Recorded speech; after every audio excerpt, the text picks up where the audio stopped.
All right, what's going on, everyone? Welcome to week 5. It's only a couple, we got about 25 minutes before the week kicks off, and it's time for me to go over the spreads for the week, going in with what my picks are going to be, etc. etc. It's looking like, oh no, it was a little blurry, but now it's good. But we're just going to jump into it. We got 20 minutes, not a whole lot to go through. We had the Rams Thursday early. We have the Jets earlier, who almost had a backdoor cover, but they came super short, having to kick a field goal that, and Zach Wilson just did not look too good. But so far this season, I have averaged about 10 and 6 each week, so running about a 62% streak so far this season.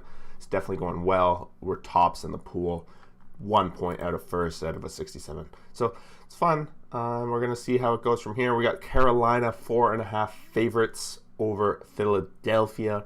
In Carolina, they're not going to have McCaffrey again today, so that's going to play a little bit into it. I always, at the start, like to compare. These are the opening spreads, so it's a little bit easier. The spreads obviously move throughout the week. The spread is actually down to 3 now, so some of the money coming in on the Eagles, 4.5. People are saying there's too much to give to the Eagles. I tend to agree. That's kind of where I was leaning before I see this, and now that's a stronger lean now.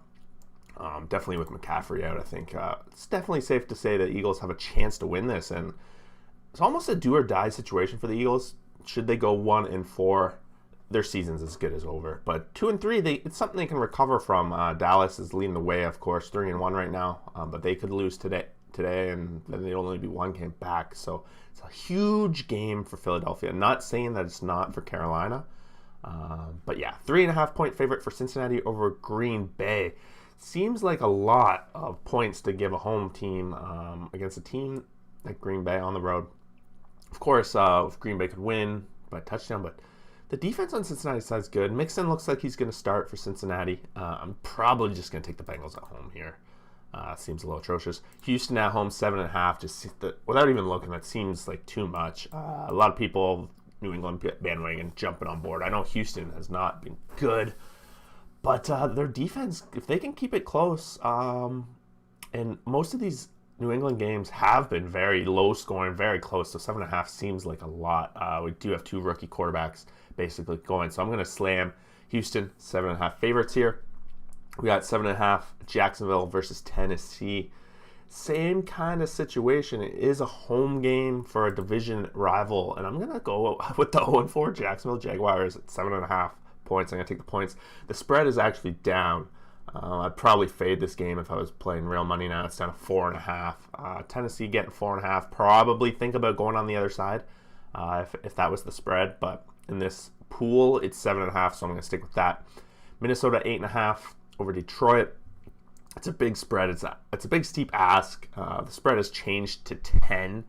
Not a significant change, but adding that 10th point in there is pretty significant on its own. I do have to go with Minnesota, though. Mainly because I want to correlate my survivor pick. Minnesota is my survivor pick this week. And yeah, I don't want to go against my survivor pick and have that be the reason I bust out. So that's pretty much as normal as it gets. Pittsburgh 2.5, Denver.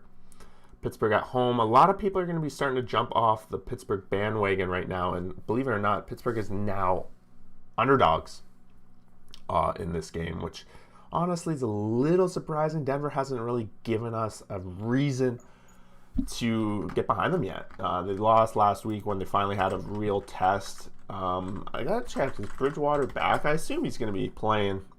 He will start. Yep, just looking this up. He's going to start. But, oh man, Denver on the road. I just think with the way Pittsburgh's defense is, I would probably definitely bet it if they were the plus 1.5 like they are now. I would definitely take the Steelers side. In this case, I'm probably just going to stick with my gut. So far, we're lining up on a lot of home teams. Don't know how I feel about that. Dolphins now 11-point dogs in the spread, 9.5. I think a lot of people probably jumping on the Tampa Bay way. I'm going to be on the Dolphins side on this one. It's 10 with the defense they got and the way Tampa Bay tends to keep the games close. a lot of people are going to be discounting the Dolphins based on how their past 2 weeks went. And Bridgewater, he had a rough week last week. He's not normally going to play like that. Again, Tampa Bay defense could very much win this game. This one, that's a good spread. 9.5 is a good spread. It has moved up to 11, so even 10 you can't get anymore. 10.5, so it's a little bit of a move. But I would suspect a lot of that has to do with the public money coming in. And if I was going to be betting real money right now, it'd be Dolphins plus 11 would be my bet side of it for sure. So I'm going to stick with that. Feels like a rough week in the making with some of these spreads, but that's the way she goes. That's why spreads are so much what they are. 2.5 points for the New Orleans Saints is what it's at now. It's started at 1.5, so not really a significant move at all. I think people are sleeping on the Saints after the way they've been playing the first 4 weeks. They got a lot of adjustment. This defense alone is enough to make me pick them in this situation. Chargers 0.5 point favorite. Going to be picking that. Like the Chargers at home, definitely. Browns really haven't proven anything yet. They haven't had that big proving game. It's -2.5 now, so the spread has moved. Money's coming in on the Chargers, and that's what I'm going to take here.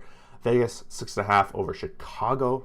They're going to be looking for a big bounce back here. I think Chicago, again, another one of those teams that have nothing to prove. They do have the defense, and when the Chargers had the pressure on Vegas last week, it really showed in that first half, but they did make some adjustments and the offense did come out. I suspect it's going to be a little bit closer this week, and they're going to be a little bit more prepared for that kind of defense, having played the Chargers last week. Again, this is going to be an interesting week. It's a tough week. 2.5 point favorites for Arizona over San Francisco. It feels very trappy, not going to lie.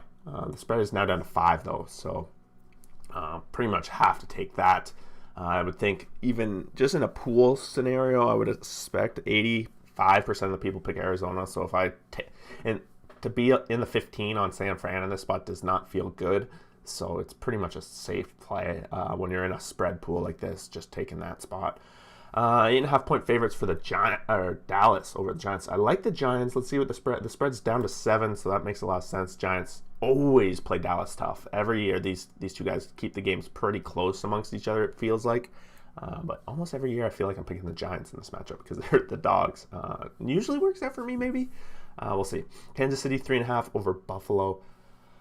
It's down to 3.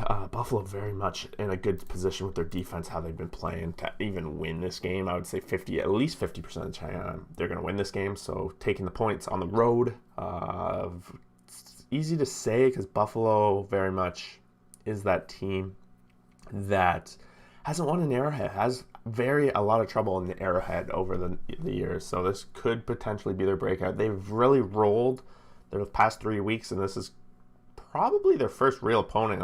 It could catch them off guard. Kansas City could get out to a quick lead, but we'll see. It's all going to come down to that first quarter in this game, I think. Baltimore 6.5 over Indy, and that's up to 7. Honestly, I'm leaning Indy at this point. Their season's alive, still very much alive. But the Ravens, their offense, that's such a good spread. This is one I might revisit, but it looks like, as you can see, all of it's coming in on Baltimore, which makes me think that the public is just so in love with this Baltimore team, and I've never been. And Indy's kind of like flying under the radar for most people this season. So probably going to just pick them, and then we'll probably revisit this one depending on how today goes. If I'm in the hunt for a win of the week, might stick it. Otherwise, Baltimore might be the play just to keep it within on a pool kind of thing. So let's go over to Yahoo Fantasy.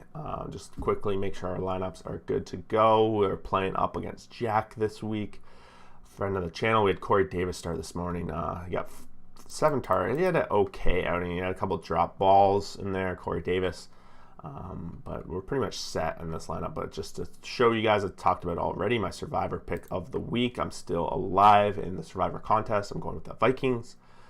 Kansas City cashed in for me last week. Denver, Green Bay, and Carolina up until now. I did think about it. I almost had the Falcons this morning, but I faded it due to the England game. It's just too much concern there. Other people that I would consider or have considered, of course, New England could potentially be the best spot you can play them at. But I do think people are overhyping New England. It's definitely a spot. Dallas, a lot of people are playing Dallas. Tampa Bay makes a lot of sense, but I do not want to burn Tampa yet. I think there's better spots. This could potentially be the best spot I can get the Vikings all season in that kind of must-win against a low 0-4 team. So that's kind of where I'm going with that. And then we get over to our ESPN fantasy pools just to make sure everything's set up good to go for the week. We're and this is the big money pool that I'm in, 3-1 so far in the season, leading the league. It was an auction draft league. Almost lost last week because I dressed Kenyon Drake and I won by like half a point. Does it show? Yeah, I won by basically 1 point. Kenyon Drake almost cost me. We had Cooper Kupp go already. Don't think there's too much to choose from at Conklin. The only thing I could think of is maybe a tight end adjustment. We're dealing with Gronkowski being out, but it is a pretty shallow league, so the tight end side of things is going to be difficult. Austin Hooper, always a potential, but against that team, Ertz potentially again against Carolina defense, who plays their strong defense. So I don't have a lot of guys standing out for options, and I like Minnesota matchup against them. I got Tampa Bay defense, so that's another one I'm not really going to consider. Again, no real defenses available for that one. So we go over to just the other league. It's a fun league that we're in. Same kind of story. We had Robert Woods already put up 27 points for me, cruising for what potentially could be a win here against Team Harlan. 2-2 in this pool. Josh Allen, Derrick Henry again. We got Hubbard in there. Should consider a different running back. I don't think I have one to even consider. Gesicki in there is my only tight end, so we can look at tight ends, maybe running backs, but Hubbard's going to get the majority of the ball with, of course, McCaffrey being out, so I think he's fine to keep in there as a running back too, at least for today. But we do need to look ahead because he's not going to last, and I don't really have a second running back ready for when the time comes. Melvin Gordon, potential guy, of course, does pretty good with that. We got James Conner, another guy that's been pretty decent for scoring touchdowns for the most part. So some of these guys I might want to consider. Don't know who these guys play next week, so that might go into something very good. We got Vegas for him, and James Conner. I don't know why I can't click on him. Oh yeah, there we go. He's San Fran today. Goes up against Cleveland. So again, some guys to consider. Even Hines is a guy to consider going forward. But I think I'm just going to add Gordon just in case he has another really good day and he is taken off the... We know Mixon's in, so I'm going to just drop Perrine. I stashed him just in case Mixon was out, but we're going to keep that the case. We're just going to add Gordon in case for next week. Tight end's another option that we want to look at going forward too for this team.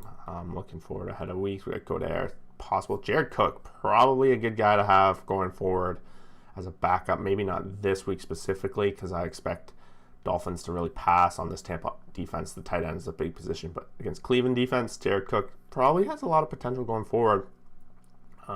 Pretty deep, a lot of availabilities, but we're just going to add Cook, I think.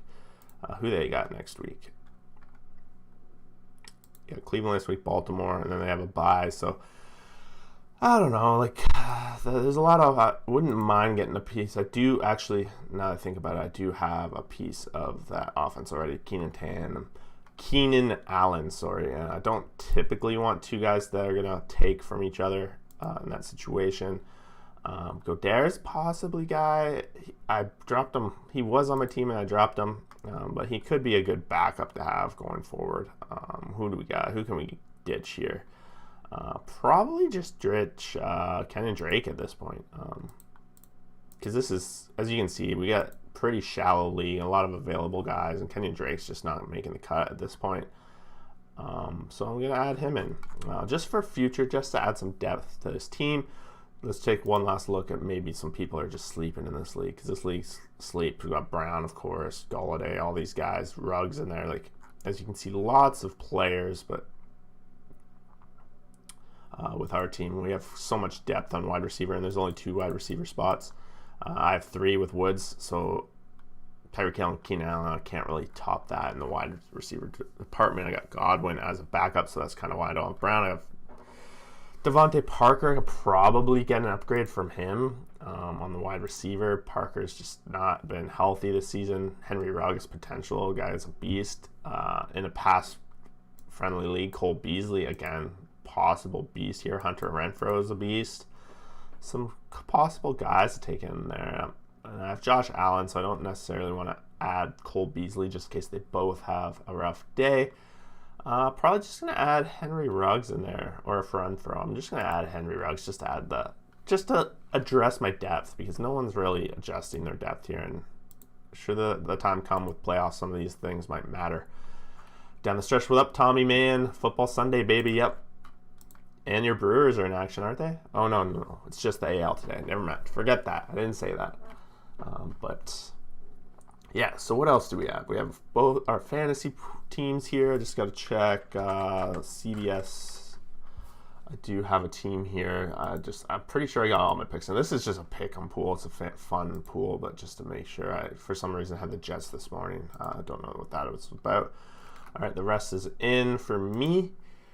And then one last look, just looking, make sure our spread picks have locked in for the week. Pool-wide picks, so our spread picks are in.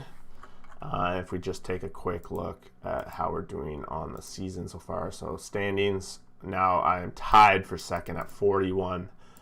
Over 66 games, I have picked 41 and 25 against the spread, running at 62%. One of my better years out of the gate. Of course, missing that Jets game this morning hurts. Could have been tied for first if we got it right, but we didn't, and here we are. So, yeah, that's pretty much it. We're getting ready. Hopefully everyone's enjoying the football Sunday and baseball playoffs, and, of course, hockey around the corner. We'll see you guys out there for that next video. Thanks for watching. Enjoy the Sunday. Bye.